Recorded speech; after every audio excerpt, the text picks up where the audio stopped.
Hi friends, welcome back to NEET EAMCET counselling. ఈ వీడియోలో నేను ఎంబీబీఎస్ మేనేజ్మెంట్ కోటా బీడీఎస్కి రిజిస్ట్రేషన్ చేసుకున్నప్పుడు ఎన్ఆర్ఐ డాక్యుమెంట్స్ చాలామంది సరిగ్గా అప్లోడ్ చేయలేదు. వాళ్ళని గ్రేవియన్స్ కిందకి తీసుకున్నారు, అంటే పెండింగ్లో ఉంచారు. మీ ప్రొవిజనల్ మెరిట్ లిస్ట్లో మీ నేమ్స్ ఇవ్వలేదు, ఓకేనా?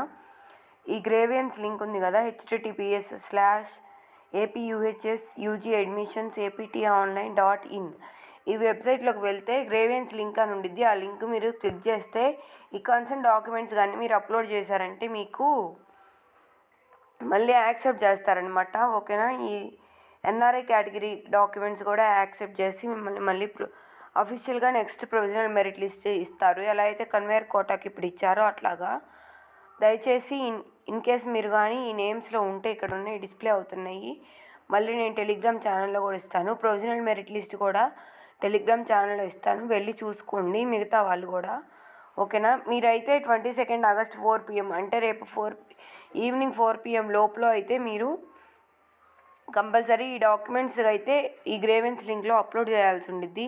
ఇన్ కేస్ మీరు కానీ అప్లోడ్ చేయకపోతే మీ ఏదైతే ఈ రిజిస్ట్రేషన్ ఉండిద్దో దాన్ని క్యాన్సిల్ చేస్తారు. మీరు మళ్ళీ ఫర్దర్ కౌన్సిలింగ్కి అయితే ఎలిజిబుల్ అవ్వరు. దయచేసి వెళ్ళి ఇప్పటికైనా కానీ అప్లోడ్ చేయండి.